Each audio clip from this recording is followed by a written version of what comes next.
Hello everybody, good morning and welcome to Mantrai learning.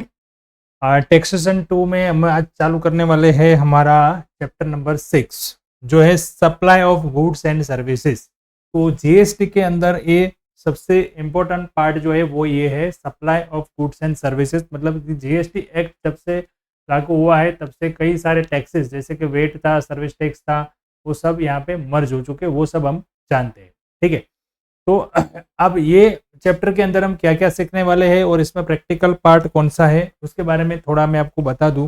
तो इस chapter के अंदर हमें सीखना है supply of goods and services.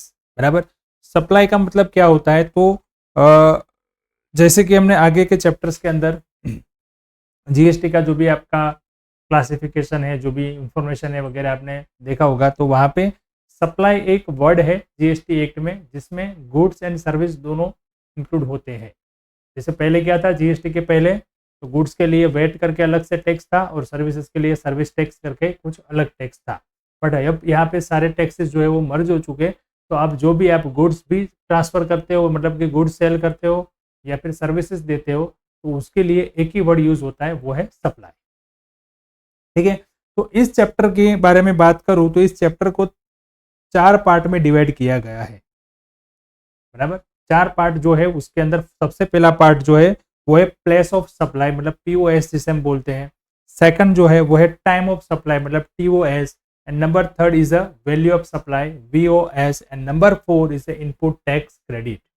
तो इनपुट टैक्स क्रेडिट जो है वो सबसे इंपॉर्टेंट पार्ट है इस चैप्टर का, जिससे आपका प्रैक्टिकल क्वेश्चन एग्जाम में आ रहा है। तो मैं आज जो है वही पार्ट यहाँ से स्टार्ट करूंगा इनपुट टैक्स क्रेडिट का। तो आज के लेक्चर के अंदर हम सीखेंगे कि इनपुट टैक्स क्रेडिट क्या होती है, उसका मीनिंग क्या होता है, किस तरीके से इनपुट टैक्स क्रेडिट जो है वो हमें जीएसटी में इम्प्लीमेंट करना है। ठीक है, चलिए तो स्टार्ट करते हैं। आज हम देखने वाले हैं ये सारे टॉपिक इनपुट टैक्स क्रेडिट के लिए। व्हाट इज जीएसटी आईटीसी, मतलब जीएसटी आईटीसी, आईटीसी का फुल फॉर्म है इनपुट टैक्स क्रेडिट। ठीक है, तो क्या है वो can claim ITC, condition to claim ITC under GST. तो ये प्रैक्टिकल क्वेश्चन सोल्व करने के लिए जो कंडीशन है जो है वो आपको बहुत ही ध्यान से समझनी है। तो ये कंडीशन सीखेंगे हम। What can be claimed as ITC, ITC के अंदर हम क्या क्लेम कर सकते हैं। आईटीसी क्लेम करना, इसका मतलब ये हुआ कि जो भी परचेसिस है, जो भी टैक्स पेयर है, उसने जो भी परचेस किया या जो भी सर्विस रिसीव्ड की, उसके ऊपर उसने जो टैक्स पे किया उसको हम बोलते हैं आईटीसी। तो वो आईटीसी वो क्लेम कर सकता है अपना जो टैक्स पे करना आता है उसके अगेंस्ट, मतलब उसके सामने उसको एडजस्ट कर सकता है, उसको बोलते हैं हम क्लेम करना। तो क्या क्या हम क्लेम कर सकते हैं, what is the document required for claiming ITC, ITC claim करने के लिए क्या क्या डॉक्यूमेंट रिक्वायरमेंट है, आईटीसी सेट ऑफ के रूल्स क्या है, offsetting ITC against tax liability. तो इतने इंपॉर्टेंट टॉपिक्स जो है वो आज हम डिस्कस करने वाले हैं पूरे डिटेल में, देन वो इंप्लीमेंट करेंगे हम प्रैक्टिकल क्वेश्चन में। ठीक है, तो चलिए step by step, one by one हम एक एक टॉपिक कवर करते जाते हैं। तो सबसे पहले देखो व्हाट इज जीएसटी आईटीसी, क्या है जीएसटी आईटीसी। तो जीएसटी आईटीसी का मतलब होता है ITC is a mechanism in GST that allows businesses to reduce their tax liability by claiming credit for the tax paid on purchases। मतलब ITC का मतलब क्या हुआ, आईटीसी का मतलब ये हुआ कि जो भी बिजनेसेस है, जो भी टैक्स पेयर है, जो रजिस्टर्ड है जीएसटी के अंदर, वो सारे बिजनेसेस जो भी परचेस कर रहे हैं, जो भी अपने सप्लाई रिसीव्ड यानी कि इनवर्ड कर रहे हैं, उसके अंदर जो टैक्स पे कर रहे हैं वो अपना जो लाइबिलिटी आता है टैक्स लाइबिलिटी, उसके सामने वो एडजस्ट कर सकते हैं, उसको बोलते हैं आईटीसी, इनपुट टैक्स क्रेडिट। कैसे ये वर्क करता है आईटीसी? तो अब business page GST on purchases, businesses, यहाँ पे बिजनेस का मतलब ये नहीं है कि हर एक बिजनेस, अब मैं कौन से एक्ट की बात कर रहा हूँ, जीएसटी की बात कर रहा हूँ। तो जीएसटी एक्ट में पर्टिकुलर बिजनेस की एक डेफिनेशन दी गई है और वो डेफिनेशन के अंदर बिजनेस का सिंपली वर्ड ये नहीं, मीनिंग ये होता है कि जो भी टैक्स पेयर, जो भी बिजनेस जीएसटी के अंदर रजिस्टर्ड है उसको बोलते हैं बिजनेस। मतलब वो कोई भी प्रॉफिट मेकिंग एक्टिविटी कर रहा है उसको बोलते हैं बिजनेस। बराबर, तो जो भी बिजनेसेस है वो पे करता है जीएसटी ऑन परचेस, वो जो भी इनवर्ड करता है, जो परचेस करता है, उसके ऊपर वो पे करता है जीएसटी। व्हेन सेलिंग गुड्स और सर्विस, अब जब वो सेल कर रहा है या सप्लाई कर रहा है, it collects GST from customer, वो कस्टमर के पास से कलेक्ट कर रहा है जीएसटी, जिसको हम क्या बोलते हैं, output tax. Okay, the businesses can deduct the tax paid on purchases from the tax collected on sale and pay only the balance of the government. मतलब इसका ये हुआ कि ये कैसे वर्क करता है, तो ये ऐसे वर्क करता है कि जब कोई बिजनेस है, वो बिजनेस कोई अपना परचेस कर रहा है, मतलब कोई इन्वर्ट कर रहा है, उसके ऊपर जो वो टैक्स पे कर रहा है, वो टैक्स जब वो सेल करेगा और जो अपनी आउटपुट टैक्स लायबिलिटी बनती है, उसमें से वो डिडक्ट करके बैलेंस जो टैक्स आएगा वो गवर्नमेंट को पे करेगा।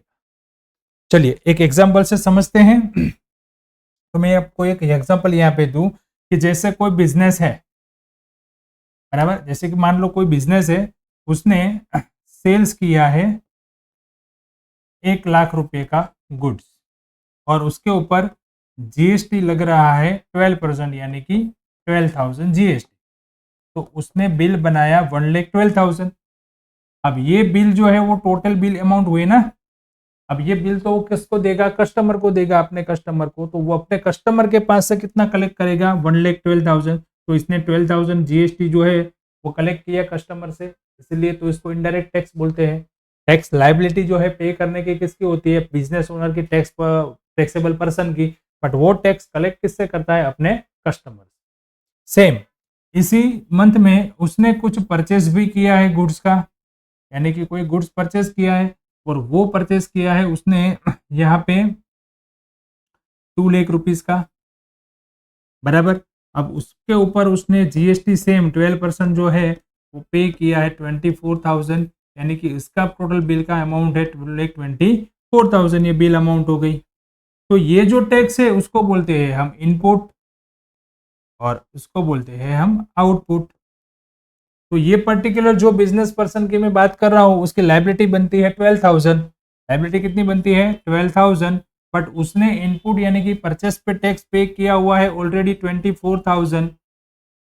तो ये 12,000 का जो उसको गवर्नमेंट को पे करना है, वो ये 24,000 माइनस करके अब जो बाकी बचेगा तो वो करेगा, बट यहाँ पे तो -12,000 आ जा रहा है, मतलब कि इसका अभी भी क्रेडिट का बैलेंस है, तो उसको कुछ टैक्स पे करना नहीं है। बट मान लो कि यहाँ अगर उसने जो है, अगर उसका यहाँ पे इनपुट टैक्स 10,000 बनता, कोई भी होता, तो अगर वो यहाँ पे 10,000 माइनस करता तो उसको 2,000 रुपीज ही गवर्नमेंट को पे करना है।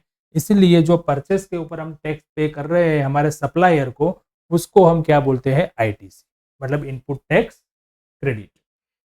क्लियर हुआ? तो ये इनपुट टैक्स क्रेडिट इस तरीके से काम करता है, हर एक बिजनेस में ये इस तरीके से काम करता है। ओके, तो कुछ ये ऐसे ही मतलब बता दिया मैंने, तो ऐसे नहीं होता, उसके लिए कुछ कंडीशन है, कुछ रूल्स है जो जीएसटी में बताए गए हैं, वो फॉलो करने होते हैं। बराबर, वो क्या होते हैं, चलिए समझते हैं। सबसे पहला, वो can claim input tax credit, ये क्रेडिट कौन क्लेम कर सकता है, बराबर। तो कौन क्लेम कर सकता है, वो is the registered tax payer, जिसने जीएसटी के अंडर रजिस्ट्रेशन लिया हुआ है। तो ये रजिस्ट्रेशन वाला पार्ट जो है ना, वो आपके इस चैप्टर में नहीं है, बट रजिस्ट्रेशन का मतलब ये हुआ कि यहाँ पे एक टर्नओवर की लिमिट है। कोई भी बिजनेस है, उसका अगर एनुअल टर्नओवर 20 लाख से ज्यादा हुआ, अगर वो सर्विसेज सेक्टर में है, तो उसको जीएसटी रजिस्ट्रेशन लेना कंपलसरी है। अगर वो ओनली गुड्स में डील करता है, सर्विसेज नहीं है, तो उसका टर्नओवर जो है वो एनुअली 40 लाख से ऊपर जाएगा, तब उसको जीएसटी रजिस्ट्रेशन लेना कंपलसरी। इससे पहले वो अगर लेना चाहता है तो वॉलंटरी ले सकता है। तो ऐसे कोई भी बिजनेस ने जीएसटी के एक्ट के अंदर रजिस्ट्रेशन लिया हुआ है, वही पर्सन, वही बिजनेस जीएसटी आईटीसी क्लेम कर सकता है। जैसे कि हम और आप हो गए, तो मतलब हमारे पास जीएसटी रजिस्ट्रेशन नहीं है, तो हम अगर कोई भी चीज खरीदते हैं, उसके ऊपर जो हम टैक्स पे करते हैं, वो हमें क्रेडिट नहीं मिलती, उसकी हम आईटीसी नहीं ले सकते। क्यों? क्योंकि हम जीएसटी के अंदर रजिस्टर्ड पर्सन नहीं है। ठीक है, अगर जीएसटी रजिस्टर्ड पर्सन है वो ले सकता है।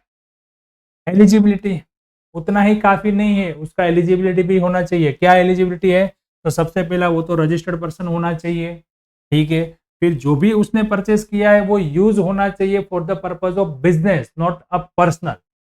बराबर, पर्सनल यूज किया उसने कोई भी प्रोडक्ट और उसके परचेस के ऊपर टैक्स पे किया तो वो इनपुट टैक्स क्रेडिट मिलती नहीं है। पोजीशन ऑफ इनवॉइस, जो भी उसने खरीदी किया है उसका इनवॉइस उसके पास होना चाहिए। टैक्स पेमेंट बाय सप्लायर, मतलब जिससे खरीदी किया है उसने, जो सामने वाला है सप्लायर, उसने गवर्नमेंट को टैक्स पे किया होना चाहिए। अब वो कैसे पता चलेगा, तो उसके लिए उसको GSTR 1 एक रिटर्न जो होता है वो उसको फाइल करना पड़ता है। तो जब रिटर्न फाइल करेगा तब टैक्स पे करेगा, और वो टैक्स पे करेगा तो जो परचेस करने वाला है उसको क्रेडिट मिलेगी। दूसरा है GSTR 3B। 3B एक रिटर्न करके आता है, जहाँ पे उसको पेमेंट करना होता है वहाँ पे उसको पेमेंट करना चाहिए।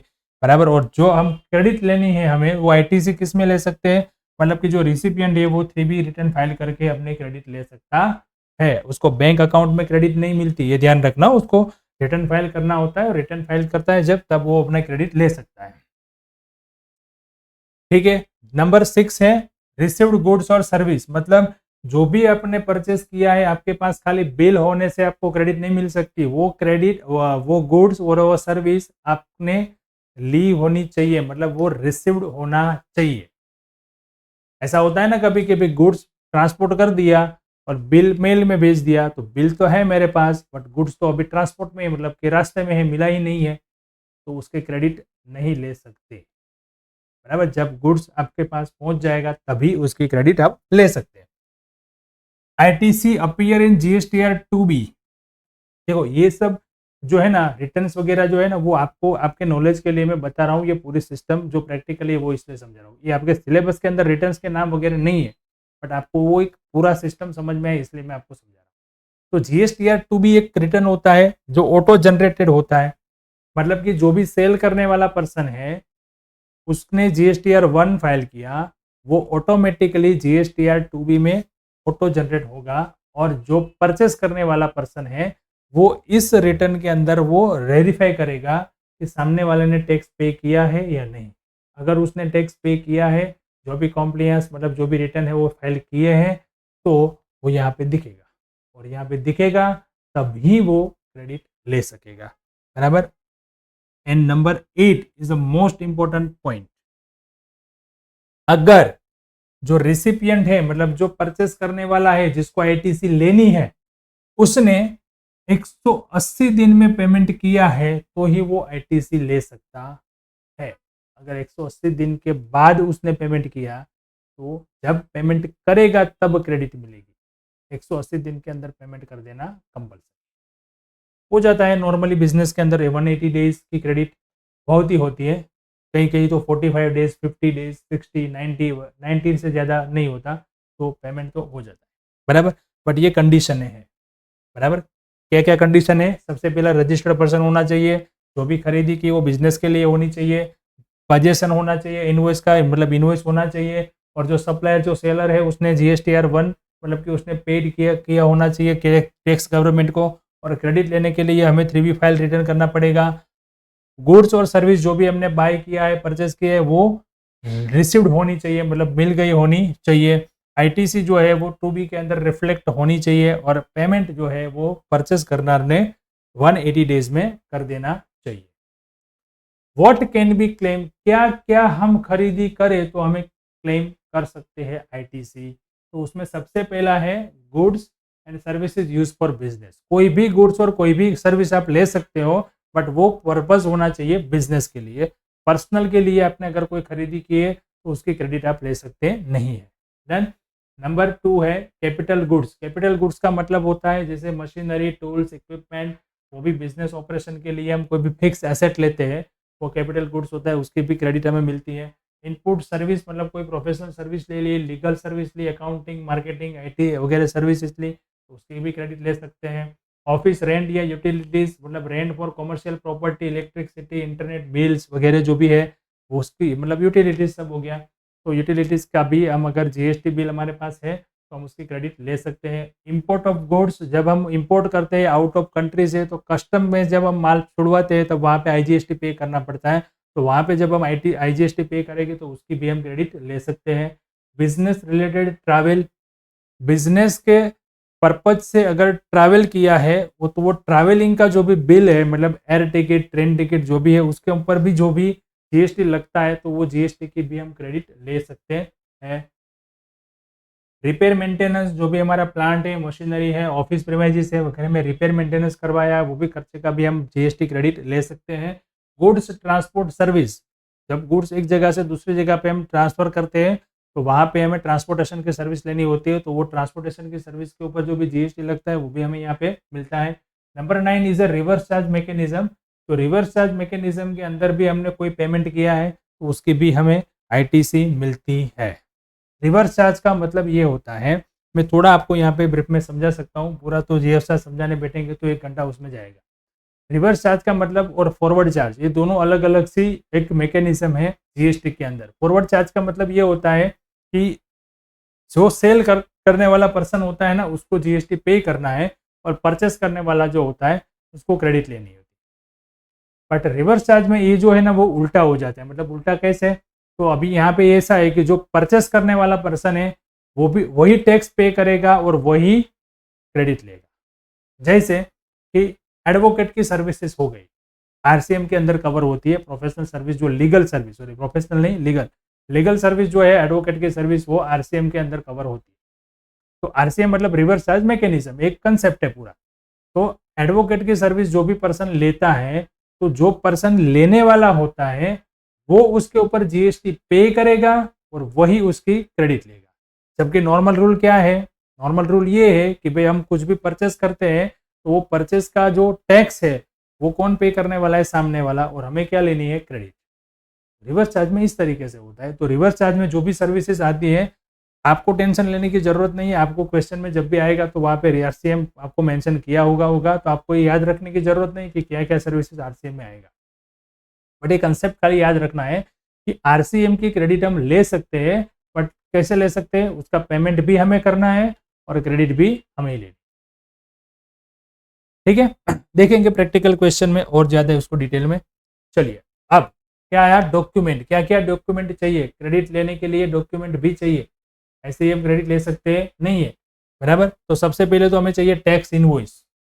जो भी हमने परचेस किया है उसका टैक्स इनवॉइस चाहिए, बराबर। डेबिट नोट है तो डेबिट नोट चाहिए। इंपोर्ट किया है तो उसके लिए बिल ऑफ एंट्री चाहिए। ये आपको थियरी के क्वेश्चन के लिए इंपॉर्टेंट है। आपको शॉर्ट नोट भी आती है। शॉर्ट नोट क्या आती है? इनपुट टैक्स क्रेडिट का कंसेप्ट समझाओ। आप सब ये सब उसमें लिख सकते हैं, बराबर। तो देखो, बिल ऑफ एंट्री एक डॉक्यूमेंट होता है, इंपोर्ट और एक्सपोर्ट के केस में होता है ये। तो बिल ऑफ एंट्री एक जो होता है कस्टम डिपार्टमेंट से हमें मिलता है, वो हमें यहाँ पे चाहिए। रिवर्स चार्ज मैकेनिज्म का कोई भी क्रेडिट लेना है हमें तो उसका लिए इन्वॉइस चाहिए। और रिवर्स चार्ज में क्या होता है, कभी कभी सेल्फ इन्वॉइस जनरेट करना पड़ता है। जिससे बोला ना मैंने कि रिवर्स चार्ज कहाँ पे लगता है? रिवर्स चार्ज वहाँ पे लगता है जैसे कि मैं ही सर्विस ले रहा हूँ तो मैं ही उसका टैक्स भी पे करूँगा और मैं ही उसकी क्रेडिट लूँगा। तो उसमें बिल कहाँ से होगा? तो उसमें सेल्फ जनरेट बिल होगा। जो क्रेडिट लेने वाला है, जो सर्व परचेस करने वाला है, वो खुद बिल बनाएगा, उसको सेल्फ इनवॉइस बोलते हैं। तो वो सेल्फ इनवॉइस होना चाहिए। क्रेडिट नोट होनी चाहिए अगर सेल रिटर्न वगैरह किया है तो। पेमेंट का प्रूफ चाहिए, बराबर। पेमेंट का प्रूफ चाहिए। क्या प्रूफ चाहिए? जैसे कि आरसीएम का हमने टैक्स पे किया है तो उसका चलन चाहिए, बराबर। और सप्लायर जो है उसने अगर जीएसटी पेड किया है तो उसका चलन चाहिए, ऐसा प्रूफ भी हमें चाहिए। जीएसटीआर 2B स्टेटमेंट में वेरीफाई होना चाहिए और जीएसटीआर 3B रिटर्न फाइलिंग होना चाहिए। तो ये सारे डॉक्यूमेंट है, वो डॉक्यूमेंट मैंडेटरी है for the claim input tax credit. Input tax credit claim करने के लिए ये सारे डॉक्यूमेंट रिक्वायरमेंट है। और अब लास्ट पॉइंट जो है वो ये है कि किस तरीके से हम सेट ऑफ करेंगे, किस तरीके से हम सेट ऑफ करेंगे टैक्स लायबिलिटी के सामने इनपुट टैक्स क्रेडिट। जैसे कि मैंने सबसे पहले एग्जांपल दिया कि भाई इतना मैंने परचेस किया और इतना मैंने सेल किया, तो सेल्स का जो टैक्स है वो मेरी लायबिलिटी हो गई और परचेस का टैक्स जो है वो क्या हो गया? Input tax. तो जो लायबिलिटी है उसमें से इनपुट टैक्स डिडक्ट करके जो बाकी बचेगा वो टैक्स हम पे करेंगे गवर्नमेंट। और अगर इनपुट ज़्यादा है और आउटपुट कम है तो कुछ पेमेंट करना रहता नहीं। तो यहाँ पे जीएसटी के केस में तो हमारे पास 3 टाइप के टैक्सेस है, आईजीएसटी, सीजीएसटी एंड एसजीएसटी। जो हम प्लेस ऑफ सप्लाई में सीखेंगे कि भाई कहाँ पे आईजीएसटी लगेगा, कहाँ पे सीजीएसटी और एसजीएसटी लगेगा, बराबर। तो इस केस में क्या होता है कि अगर आपके पास आईजीएसटी की आईटीसी है तो वो आप कैसे सेट ऑफ कर सकते हैं? तो सबसे पहले कॉस्ट कहाँ पे सेट ऑफ कर सकते हैं? आईजीएसटी लायबिलिटी के सामने, मतलब कि आईजीएसटी का जो भी आउटपुट टैक्स है वो आप क्लेम कर सकते हो आईजीएसटी की इनपुट से। फिर अगर आईजीएसटी की लायबिलिटी खत्म हो गई, मतलब कि जीरो हो गई, फिर भी आईजीएसटी की क्रेडिट पड़ी है आपके पास, इनपुट क्रेडिट है, तो वो आप यूज कर सकते हो सीजीएसटी और एसजीएसटी की लायबिलिटी को एडजस्ट करने के लिए। नंबर यहाँ पे ध्यान रखना है, सबसे पहला क्या लिया? आईजीएसटी के सामने आईजीएसटी, फिर आईजीएसटी के सामने सीजीएसटी का पेमेंट हम कर सकते हैं, एसजीएसटी का भी पेमेंट हम कर सकते हैं। कहाँ से? आईजीएसटी की जो इनपुट टैक्स क्रेडिट पड़ी है उसमें पहले आईजीएसटी की लायबिलिटी पे हो जाएगी, उसके बाद सीजीएसटी एसजीएसटी आप दोनों कर सकते हैं। सेकंड, सीजीएसटी की जो आईटीएससी है वो किस में पेमेंट करने के लिए यूज करेंगे? तो सबसे पहले सीजीएसटी का पेमेंट करेंगे, उसमें से सीजीएसटी की जो भी लायबिलिटी है वो जीरो हो जाएगी। उसके बाद भी अगर सीजीएसटी की आईजीएसटी आईटीसी है आपके पास तो वो आप आईजीएसटी पे करने में यूज कर सकते हो, बट ये सेकंड नंबर है। ऐसा नहीं हो सकता कि सीजीएसटी की आईटीसी आप आईजीएसटी के लिए यूज करो, नहीं, पहले सीजीएसटी की लायबिलिटी जीरो करो, उसके बाद आप आईजीएसटी के लिए वो सेट कर सकते। बट ध्यान रखना, कभी भी वो एसजीएसटी के लिए यूज नहीं होगा।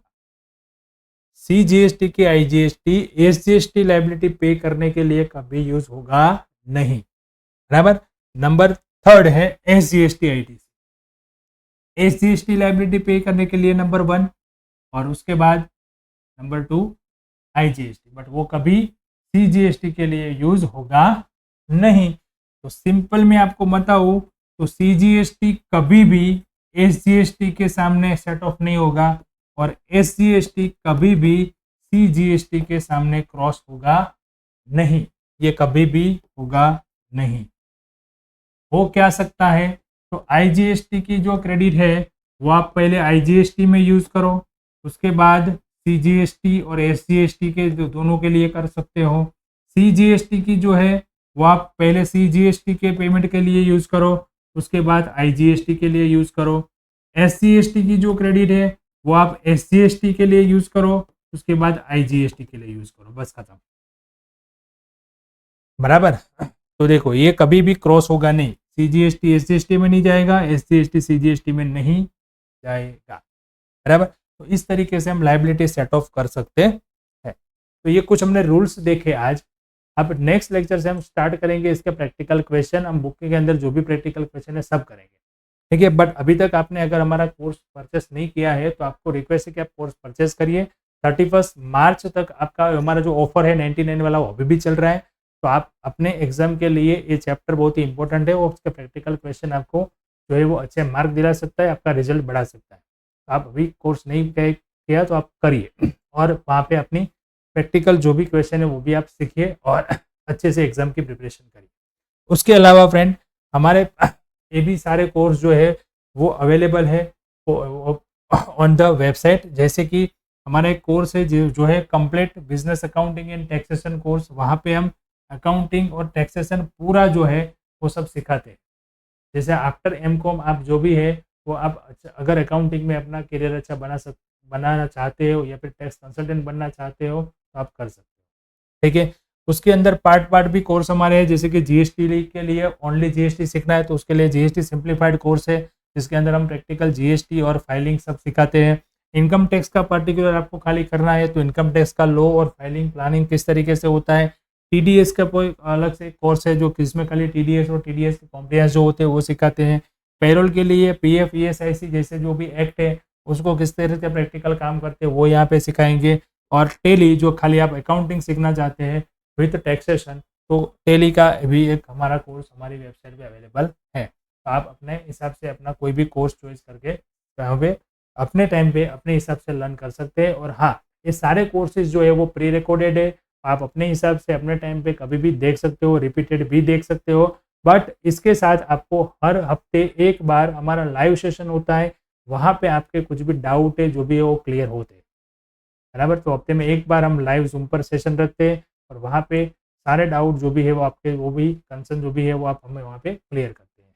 वो उसके साथ साथ आपको ये जो कोर्स है वो आपको देख के आपको लर्न करना रहता है, और जो भी डाउट हो, जो भी क्वेश्चन आंसर है, वो हम एक क्वेश्चन आंसर और डाउट क्लियरिंग सेशन में क्लियर करें। ठीक है, तो अगर आप ये अपना करियर इसमें बनाना चाहते हो तो आप वहाँ पे अपना कोर्स को भी रजिस्टर्ड करिए और सीखने की शुरुआत करिए और अपने करियर में आगे बढ़े। ठीक है, और अगर आपको रिक्वायरमेंट नहीं है, आपको अगर ये इसमें नहीं है, तो जो भी पर्सन है जो आपके साथ जुड़ा हुआ है और वो इंटरेस्टेड है, तो आप उसको अपना रेफरेंस, हमारे वेबसाइट का रेफरेंस भी दे सकते हैं। ठीक है फ्रेंड्स, तो चलिए मिलते हैं नेक्स्ट लेक्चर में और हम स्टार्ट करेंगे इस चैप्टर के practical question. Thank you and have a good